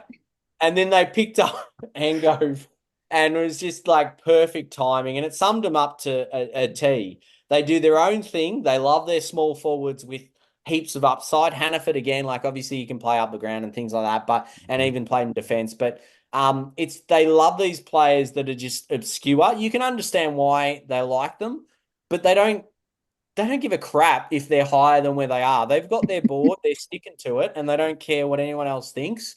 They're Yeah, always going to say they're the best player available to them. They suit their system. Every club's going to say that. I'm yet to hear one that goes, "Yeah, we really wanted this guy, but unfortunately we had to stick with this one." yeah. No one's ever going to say that. But like it works for them. Like they have done well. They haven't won the flag. They've done well. Um, I do like the way that they do play. And they did a typical GWS draft. Like they added speed. I think Oliver's a really good get. Again, a little higher than we thought. Not too much higher. Hannaford was the draft bolter. I Yeah. suspected he'd probably go somewhere in the 20s. Maybe early on the second round night, but he was a chance to go that first round again. They picked him at 18, so they went, all right, we're gonna jump on him. If they show that if they rate him, they don't care where they are in the draft. Yeah. They're not going to take a risk. They're going to take him. So, got to respect it, and they back themselves in for it. So we'll see what happens.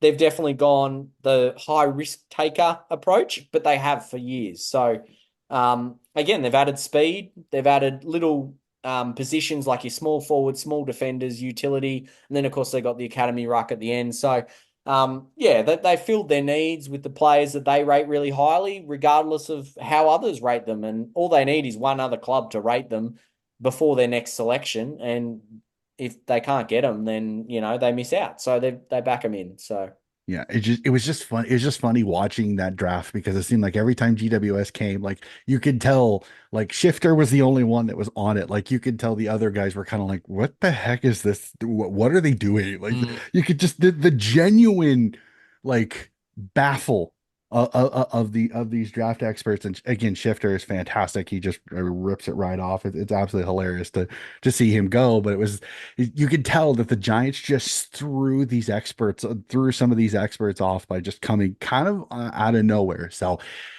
I know that Joe and Big J have already talked about their club, so I will join the club on that one. And Pete, you know me, I gotta ask this is we'll first go is Detoli, Ned Bowman, Riak Andrew, which I thought was an interesting one. Your thoughts on Sydney's draft haul? yeah, look, Detoli going at 22, quite like that. That's about where we had him around that 20 mark. He adds that bit of flair, bit of pace in that forward half, and Bowman as well can and play up there obviously and move forward. I think that's sort of regenerating for the next group who are those mid forwards. Like obviously we saw Parker go. They're obviously younger, got a bit more pace and things like that, but it adds to that front half of the ground. They're Mm. really exciting players. I think that's what because we know Sydney in the past have gone for that, the Bloods culture type that are really incredible hard workers that they can develop and turn into stars. Like Chad Warner, when he first came in, there were questions over his kicking, how much he could impact, all that, and they turned him into a gun. Like it's just, that whoever they bring in, they're going to eke out every bit of talent they have as long as they're committed. So I think for them, being able to pick those players, adds a bit of flair, which is a little bit different to some of the ones they've had in the past, which means they've already got that exciting factor that usually comes with Sydney development. So I think already having that is really good. It's a little bit different to the ones they normally have. I do know for a fact that if Murphy Reed had slid any further, they would have taken him. Because speaking to Kinnear, and I don't think this is too surprising, but he had Murphy Reed around that top 5 mark. So he definitely loved him. And a lot of recruiters did too. There were quite a few who sort of said that he was quite high. So that's another good value pick for the Dockers. But on the Swans, Riley Bice, obviously, VFL player, had a really great season. I think he just sort of slots straight into the team and he's ready-made. Like he's got that class. He can use the ball well. I think that's really good. Andrew was the question mark. At 55, you're like, yeah, well, you're not getting, you're not going to get a proven quality guaranteed pick. I think the big question mark that a lot of Swans fans will probably have is we turned down Cochrane to get Andrew. So then that's the big. I think that'll be the comparison that players make over the journey. I think they're just different players. Yeah, like that's the thing. I think at that stage, a lot of the good, like the high quality tools were gone. But yeah, I don't know. Like Andrew has a lot of potential. He got better as the year went on. Very, very raw. Is there the Mac factor in there? Possibly, like thinking, can we turn him into this? He's not as developed as Mac. And yeah, he got towed up a couple of times by Job Shanahan, but the third time he played him, he beat him. So it shows he was able to learn and things like that. So he is all potential. He's not going to be a round one starter. He probably won't be I'd be surprised if he was a 2025 season starter.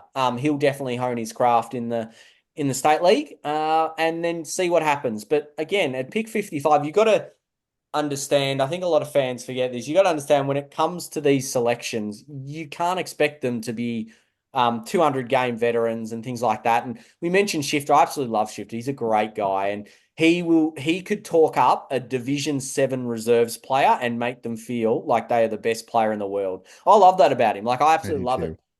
He's so positive, and like with some players, like when you're at this stage, you need that positivity. And it's just great the way he can uniquely speak someone up. So absolutely raps. And having spoken to him plenty, like he's just a great guy. And but again, like Riak Andrew, he's seen Mac come through and things like that. And he's seen Riak. He bears similar traits. He'll obviously be that intercept defender that can leap and play and things like that. But you got to understand at 55, it's a roll of the dice. Like he might not become anything, but at 55, that's what those picks are there for, to pick players that they have. And clearly they rated Andrew above Cochrane. That's essentially what they said. And no one's going to know for 5 years. So we'll see what happens. Yeah, I know. Crazy to me. I remember watching the draft, and like when Joel Cochran got bid on, I was like, well, Sydney's gonna match it. And when like Collingwood select Joel, I was like, what? Like it just blew my mind at first, because it was like I had heard Cochran had done pretty well through the academy, so it was interesting. So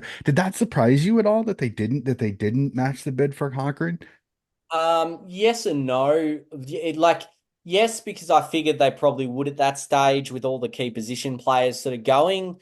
But also no, because I know that Kinnear is not afraid to let an academy kid go if they believe they've got someone better on the board.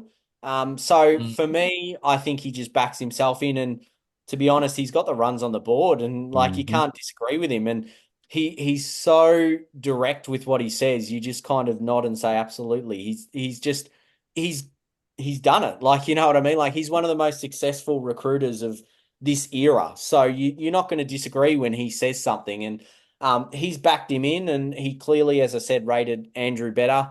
And we're not going to know for a while. So I think for maybe that, they think you'll be able to get him back later, being a Sydney boy and whatnot. Maybe they think, hey, go train at the Pies, and in a couple of years we'll trade a pick 50 for you, and you'll be happy. So yeah, possibly. Especially if they could be banking on the Pies drop down because they're going for a premiership. It's not a bad thought, Jay. But they could lose Andrew to Gold Coast. Yeah. True. Yeah. I just feel like knowing what you got. You know what you've got in Cochrane. He's Mm. been with you. He's performed really well. Maybe that's why they Um, didn't match. Maybe. he's Yeah. he got into the AFL academy because he's really good. You know, he tested well. He was pretty sure he was top 10 in running vertical jump Yeah, in the in the he in the dominated the combine. 2K, yeah. Yeah. And he was again like really well in the 2K time trial as well. So he performed well. He's got runs on the board, I think, in terms of his performances on the field, and then he tested well. So you sort of know what you've got, and he's sort of there's a little bit of what they don't have. You know, 195 centimeter.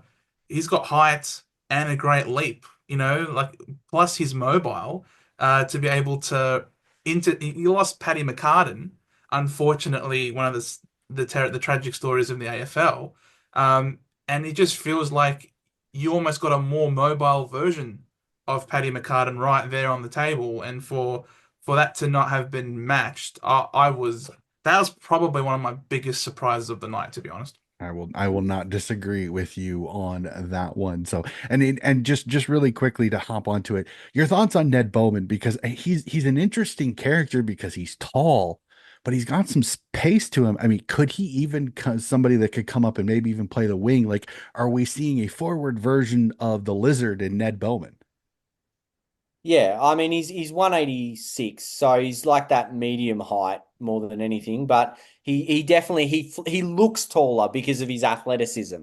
He flies high, he's got some absolute ripping traits that are very, very exciting. So I think he'll sort of be that high flying forward who can work up to the wing, he can certainly cover ground and things like that. So I think it's just getting consistency, and he is still quite a bit light, but he's certainly incredibly athletic, and he's got that goal sense inside 50. So I think that that's probably where he plays. I think he's got a lot of upside. So I think that's why obviously they picked him and they rated him really highly.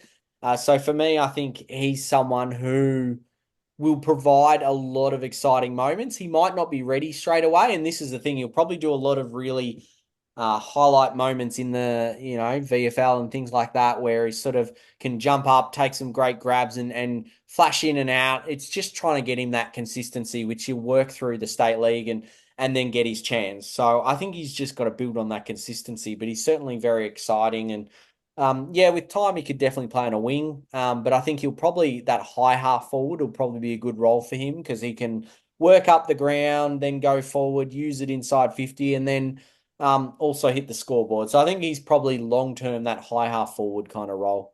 It'd be interesting for sure. And then I want to go to this a little bit. Is I was fascinated to see a couple of teams stay home state. Like I'd love to go to Adelaide because they get Sid Draper and Tyler Welsh. I mean, Sid Draper at 4. I mean, did Adelaide pick up the best South Australian available? I mean, yeah, he's definitely the best South Australian. There's no questions there based on, I mean, just looking at the draft crop, he's 100% that. I think he was the victim of his own standards the year before because we were discussing it at the end of the year, saying that he probably produced the best bottom age campaign that we have seen throughout a draft crop for many, many years. Like he was completely dominant, did things in Sandford that very few kids of that bottom age year have done, and won a stack of awards, looked a class above, really. Um, and then unfortunately injuries, and then he just had some mixed form throughout the year. He was another one that could have pushed for that pick one. I think by the end of the year, some were saying he might drop later in the top 10 and then suddenly goes 4. So, and obviously we had all those rumors about would Adelaide want to pick him and all that kind of thing. Like, I don't, or whether he'd want to go there more so, but whether they would pick him based on that. And I don't think that was ever a concern. I think he was pretty happy to go wherever. And obviously, having supported him, he was really good with that. So I think they got great value there. And Welsh at 59, again, I think he was good value for that selection. He's clearly, still working on that consistency. He's that awkward kind of, and we always say this, the Jack Gunston kind of height, and he's obviously built like a key forward. But he's a really good mark and can hit the scoreboard, which is what they need. So I think for the value they got, they only picked up a couple of players, pretty easy draft. And yeah, obviously two kids that they've grown that have grown up supporting him. So the go home factor is existence. So yeah, I think they've done well. They didn't have to do much, but they've done well with it. And then also seeing Bo Allen, the top WA kid, and going to from Peel going to the West Coast. I mean, Mm. West Coast here, it's interesting because I know that they need young talent because they were such an aged list. I think they're a little bit of a victim of their own selves of thinking that after 2018 that they kept trying to stay in the Premiership window. They moved to get Tim Kelly. They moved to get Tim Kelly from Geelong, and I think they're still paying for it a little bit, but West Coast bringing in Bo Allen and their haul. I mean, is this what West Coast needed? An infusion of five new youngsters. Yeah, well, I mean, obviously last year, they picked up a pretty good player there in Harley Reid, and he's clearly shown the reason he went at number one. But I also think after the trade that got them Owies and quite a few different pieces, we should say, like Liam Baker as well, and things like that. I have a feeling that West Coast fans were a lot more harsh on the club, that had they known this was going to be the result, probably wouldn't have sent their, tweets or things like that, because they essentially thought they've missed out on Bo Allen by trading back. They've lost it. Why did we trade, all this kind of thing? And then Bo Allen slid to them, and obviously it's happy for them. But I dare say there's a few of them that probably went back and deleted a few things and went, oh, okay, maybe we overreacted a little here. Mm. Definitely for me, one of the steals of the first round alongside Murphy Reed. Like both of those two, I think are far better value than that. They could push into the top 10 easily. But it shows the depth of the draft, like that they slid that far, that those quality players are there. Shanahan could have been first round, slid to 30. Great value. Gross, I think, is again great value. This is probably right up there for me with Port. I really like those first three selections. Um, Luca Grego is one who will eke every bit of talent out of him. The others probably have that bit more class, but he's a really contested. He's able to win the ball. He's a great leader, and I think that has a nice mix with those who are probably that higher up, so a bit classy. But he can also do a lot of really good things around that midfield and defense. Like he's got that speed that he can add. So I think at that pick they're willing to risk it, and Hamish Davis as well. I really like him sort of as that forward wing. He definitely slid low. So I think of all those, Allen, Shanahan, Gross, and Davis were all taken later than where you would have expected them to go. So for me, it's a big tick, and Allen particularly, I think will be a really good player. They And then failed up big time. Come on. West Coast Eagles fans absolutely, I think, had every right to be upset about the trades that they did. Um, this is the perfect example of failing up. It is remarkable how this trade period has gone for them with the draft hand that they had. They actually might have won the draft. I know Richmond had all those incredible picks, but Richmond couldn't go wrong with that hand that they had. well, they Whereas the could have, Eagles, but they didn't. w- I mean, seriously, like with the draft as deep as it is, Yeah. but with the Eagles though, with what they did, and to still walk away with Bo Allen at 16, Shanahan at 30, Gross at 46, this is like, are you kidding me, mate? Like this is remarkable. Mm. So West Coast Eagles fans, massive size of relief, absolutely. I love Definitely. Baker getting the number 3 jersey as well, just to say, hey, watch out, mate. Remember. Exactly. This is what we paid up for you. Here. Mm-hmm. And then Yeah. another one, Peter. I want to go to this just because I thought on draft night I was fascinated by this. Is I think I'm interested in your thoughts on St. Kilda's draft haul because Travalia and Taru in the both in the top 10, both defenders. I mean, they were talking about these guys were teammates. Was it in the state competition? Hmm. Yeah, yeah, like it's one of these things that they were probably a little bit higher than where they were. They were teammates at Vic Country. Mhm. Obviously, Trevelyan plays at Bendigo. Taru plays at Gippsland. He was a really late bolter, and they rumored him to go as high as two. Like North were really keen on him. I think in the end they still both went a bit higher than where their ranking was. They do have a lot of upside. They're more the risky picks of that group. Like there were a lot of certainties, like with probably your top 6 to 7 that they're going to be really good players, regardless of where they went or anything like that. They had this really awkward draft position where they were like, these players are the ones that you kind of have to start to take a little bit of a risk on. You're looking at upside, you're looking at players. I thought Bo Allen would probably come in here. Murphy Reed was another one who was rumored to potentially go there. They're probably the safer selections. They went with the ones that they thought could provide more upside. I don't know why Jack Steele at the start of the night said, well, we need midfielders, midfielders, midfielders. And then Sauce went, well, thanks for that. We're going to not take that advice and go for two defenders. And then we're going to pick James Barrett as another defender who can also play forward. So we're going to keep ignoring you and we're going to keep doing it throughout the draft. We're going to pick a ruck as well. We're going to avoid as many midfielders as possible, which I thought was just funny. But look, I think Trevelyan could play midfield. They could play more wing, but he's got that potential. Taru's definitely more your key defender, but again, they sort of look at that athleticism. He's just an incredible leap, and he moves well. So maybe they see that as potential for the midfield. But definitely for me, their best roles are half back and centre half back, and I think that's where they'll play. They'll add definitely flair. Again, I sort of say this a bit, but they've rolled the dice. They've sort of looked at it and gone, all right, these players we believe can improve more than the others that are on the board.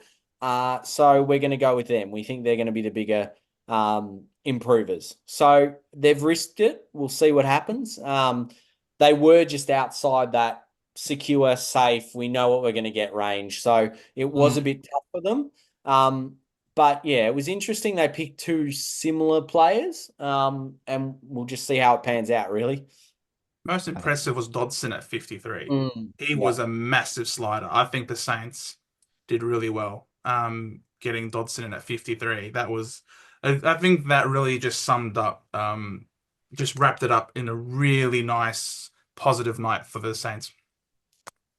Yeah, no, I think for some reason clubs went in there not wanting any rucks because essentially no one wanted to take a ruck. Like he was clearly touted to be around that top 30 mark. He went at 53, and for most of the night there were quite a few rucks who just didn't get drafted. So I think it was a case of just no one looking at those rucks, and maybe we've just moved into the era of we're just going to trade for a mature age one and try and see what happens.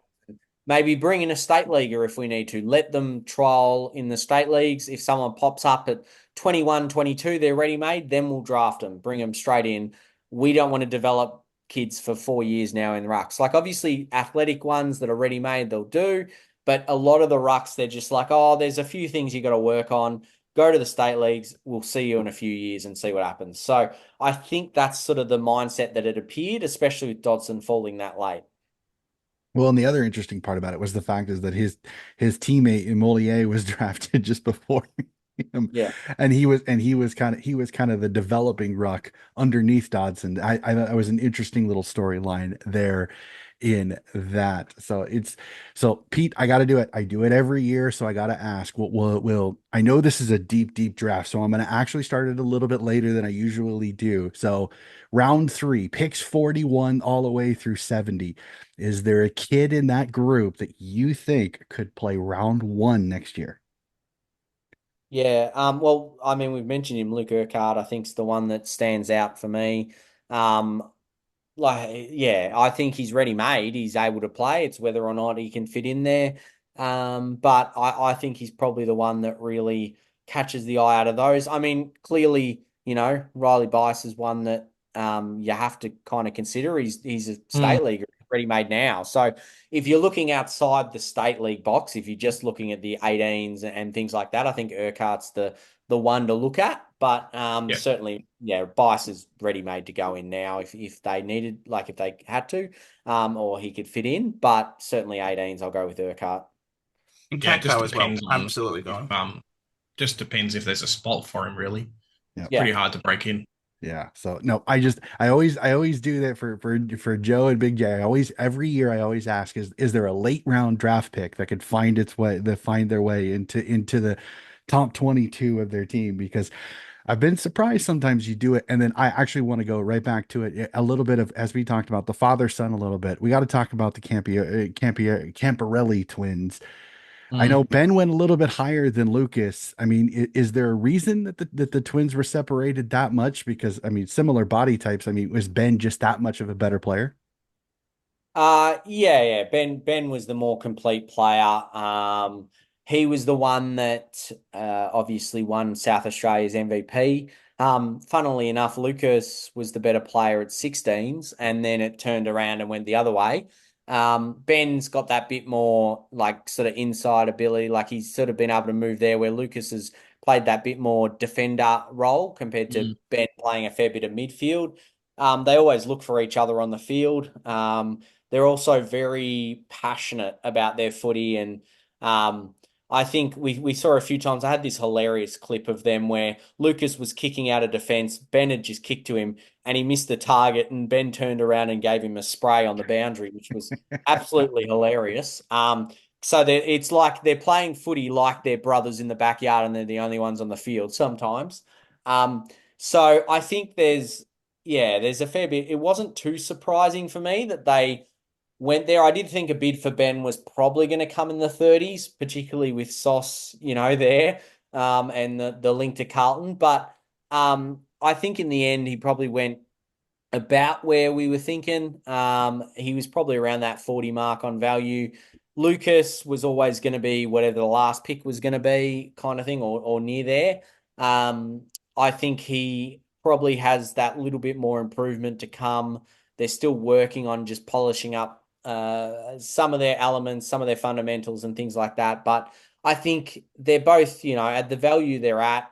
Carlton have probably picked up a couple of handy players. Again, they're not using up a first rounder like some. So Mm. for me, they've just kind of had a bit of a free hit. So I definitely see why they went later, but yeah, I mean they picked up two. It'd be a bit awkward for the household if they'd only picked up Ben. That's what I was thinking. Because there was that possibility, depending when a bid came in. If a bid for Lucas came in too high, then they may not have matched. So it would have made for a very interesting night, particularly if obviously they opted not to draft him. That would have been very Yeah. interesting tension to be a fly on the wall in that room if that happened. But look, they got them both, and yeah, like obviously it's a great story. Again, I love the father son story, so yeah, good on them, and we'll see what happens. All right. And then I don't know, Joe, do you guys have any other questions? Because I always end with talking about next year and some of the Mm. kids we're looking at. So you guys have any more questions for Pete? I've heard quite a lot. Well, not a lot, but I've heard a bit about some of the rookie selections that Geelong has picked up. Guys that really fell hard into the draft. Is there anyone there that's going to be like a Humphreys type this year that maybe us in Supercoach can look to bring in halfway through the season and be as dominant? Is it Rechetko? Pick Rechko, 23? yeah, Yeah. Rechko. Yeah. Well, I mean, if he gets a game, he can definitely find the ball. He's one that I think was probably a good utility. Like he can play wing, he can play mid.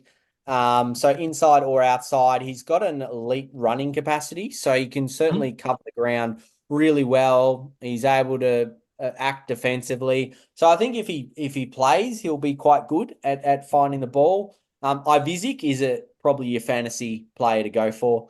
Okay. He just cracks the ball up at will. He's a little bit more outside, I think, and that's probably where he'll play. But he's just someone who can win like multiple possessions in a chain. He's probably the one to look at. Pike is Mm. just ready made, not quite ready made, but ready made for a player of his age. He obviously missed out on the draft, and then the mid season he was a good chance. He seemed to play better in the first half of the season, and you thought, oh, he'll go to the mid season, then missed out. And then usually, if you miss out in the mid season, it's not great for your end of season. But then he ended up going there. So I think that's just a good fit for them. Obviously, local boy, as is Ivizic. So they were able to get him in, but certainly Ivizic, if I had to say fantasy wise, Ivizic's probably the one you want to go for. But Yeah. Reshko can certainly find the ball, and yeah, he'll certainly run all day. But he'll be harder to try and squeeze in at that point. But he's got a whole preseason, so it's always hard at this stage. But Yeah. Ivizic will be the scorer, I think.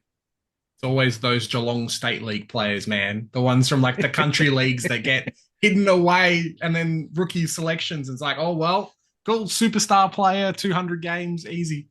Well, the Yeah. interesting thing was Lawson Humphreys was a WA boy from Swan Districts. So that's the kind of the thing is that they just continue to find a way to find these hidden gems that just Yep. fit into their system for sure. So, Joe, do you have any more? Because I always, like I said, I always end with talking about next year. Yeah. Nothing from a specific player perspective, really. But more so in relation to who would you say is your flag favorite for next year? Who's my flag favorite? Jeez. Well, there's a difference between I guess the flag favorite, who I would say is Brisbane, and who I was willing to say is a dark horse for the flag. And I know that Mm. Donnie actually asked this question, so I don't know if you want to wait for that, Donnie. But because you always ask what the lock and the big call is, so it was going to be my big call, but I'm not sure if you want to just do that If or you sure, I don't mind. Well, I know the preview at the start of the year. I always had that fun one is who's your dark horse. I have your yeah. tip and who's your dark horse. So sure, I'd love to hear it. Yeah, so obviously I think the favorite should be Brisbane. But for me, the one who I think if I was going to go, this is my roughie, I'm going Fremantle. Yep. Because I think that they have now got with Bolton, and I'll put sort of a caveat to it. If they don't have any long-term injuries, I think they can win the flag because they've always had just every now and again injuries to key players. But looking at their best 22, 23, you go, geez, there's not a lot of holes there. They've got some really good key defenders. They've got some great speed in the back half. They've got some contested marking players. Jai Amos, who didn't seem to miss for ages. Then he seemed to miss everything. Now he's back kicking them again. If he's good and he's firing, they play Nat Fife as a permanent forward. Like, they've got so much ability there that it's scary almost what they could do. Like the ability, the amount of players that they've got that can run through the midfield and forward. They've got Shea Bolton now that's just so classy up forward. It's just an exciting mix. Like I just think there aren't too many holes there. So if I was going to say a dark horse, it'd be Fremantle. Yeah, just Awesome, have to awesome. hope Darcy keeps fit. It's probably the big Hmm. thing. Yeah, Yep. exactly. Yeah. And that's what I Yeah. say about the long-term injuries. If they can have a fully fit squad, I think they're a really good chance to, and of course they haven't won one, so they're a really good chance to Mhm. be right up there and win it. Yep, they're one of two that I've been looking at over at as looking at the draft hall and everything like that that'll be interesting. Again, there's a whole off season of injury and intrigue that could happen, but I'm with you on that one. I think Fremantle bringing in Shai Bolton is a ready-made replacement, almost an upgrade to Sonny Walters. Again, no disrespect Fremantle fans, but Shai Bolton is an upgrade compared to Sonny Walters, if we're being honest. So, and Pete, will end with it. Some of the names that we'll see next year in next year's draft that you think that are going to be at the top of people's lists. Yeah, so for me, there's the two that I look at, which is Willem Dersma, who's obviously the brother of already three Dersmas between the men's and the women's Mm. comp. He's just very classy, uses the ball so well. He's probably the one that I guess from an open draft perspective would be most clubs pick one. Zeke Euland is the other one who I really like. He's out of the Suns Academy. So yeah, the Suns are going to be back in the bad books with everyone next year because they've got quite a few So again. dumb. Yeah, but yeah, Not in my books. Come on, we're happy to trade. We're happy to trade you some second rounders. Give us your high pick, and then we'll offer it all up to West Coast for Harley Reid. Yeah. So they've got Adam Saul, who's another top end talent, Dylan Patterson, again, and Kalani White, who's actually going to be interesting as a father son to Melbourne, but he's a part of the Suns Academy, of course, Jeff White's kid. So that'll be really interesting. So they're there. Out of South Australia, you've got Dyson Sharp, who's a really heavy contested ball winner. It'll be interesting to see how he Mm. develops. So I think he's going to be pretty exciting out of there. And I think otherwise it's pretty well balanced across the board. So it's not, I don't think it's quite as strong as last year, but like as in this year, I should say, but I think it's still got talent. Swans Academy have another Max King that's coming through, literally. And he's another marking forward. So that should be fun for people in the future when now we've got to get the middle initial involved. But yeah, he's another good one. So there's quite a few that sort of pop up, but it's an open pool for a number one selection. If you had to say, you'd probably say Dersma at this stage.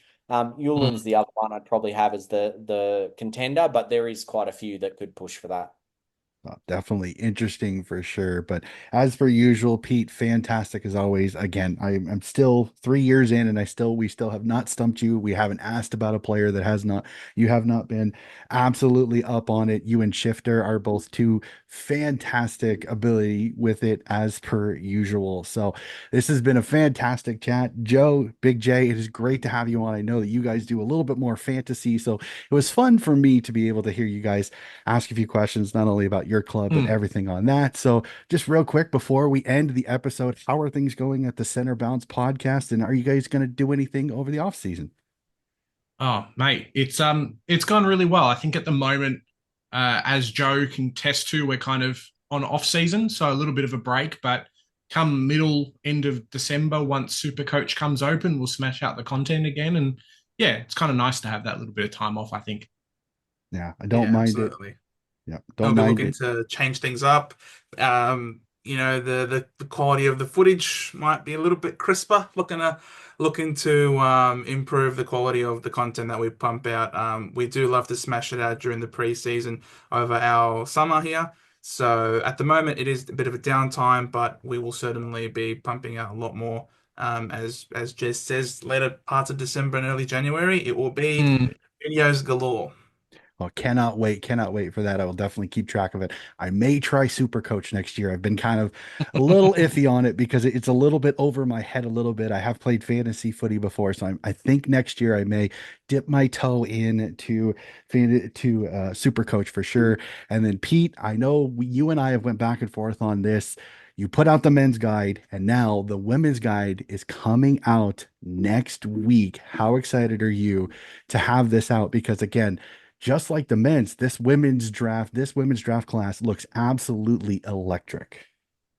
Yeah, I mean, yeah, it's definitely the best one I've ever seen. It's incredible. It's been coming for a while with a super draft, and certainly from, I guess, my perspective, that's the draft class and the group that I follow a lot. Like, I watch a lot of women's footy, so that's definitely my bread and butter. And I'm certainly glad that when the draft guide comes out, because it usually means the end of the year is near. I love it throughout the year. By this stage, you definitely getting towards the tired end, and you just sort of like, I love it, I want it to come. And then once it comes, you're like, oh, it's good. Now I can have a little bit of a relief. And then it's like in a month or so, you're like, all right, on to the next one. So it's not a long turnaround, but it is good. And I'm definitely looking forward to coming out because there's a lot of cool content coming out in the women's draft guide too. So I've got a fair bit of extra articles and things like that to check out. So definitely looking forward to that. And yeah, it's on track. It's basically done. It's getting through all read by everyone on our end. So looking forward to releasing that next week. Cannot wait. And then, as per usual, we will have, once the free agency and draft period is over for the women, we will have Pete back on to discuss the women's draft and everything that goes for that. And just a quick announcement to make sure that everybody knows my off season will still have footy content. You will still be able to talk some footy on the show, as I will be doing another Americans supporter series. I will be talking with Americans. And actually, let me hashtag that as well. International fans. I also have a Scottish supporter who I'm planning on talking to on this. So it will be international supporters of each of the 18 clubs. I'm hoping, cross my fingers, I can get one fan from each of the 18 clubs that's either an international or an American supporter. That will be my off-season supporter series. Keep an eye on that. That will come probably mid-December and all the way through January and February to get us through the no footy time period in Australia for sure. So that is going to do it for our review of the free agency and draft episode. Again, thank you so much for watching. If you like what you're listening to, please like and subscribe. Again, if you like hearing Pete and all of the great draft stuff, rookiemecentral.com.au would be a fantastic place to go to check out all of the great stuff that they do there. I am friends with several people on the staff amazing work that they do. And if you like fantasy footy and Super Coach, the Center Bounce on YouTube is another one to go check out. Both Joe and Big J's work. It is fantastic. So that is going to do it for another episode of Donnie's Disposals. We'll be back with more footy coverage very soon.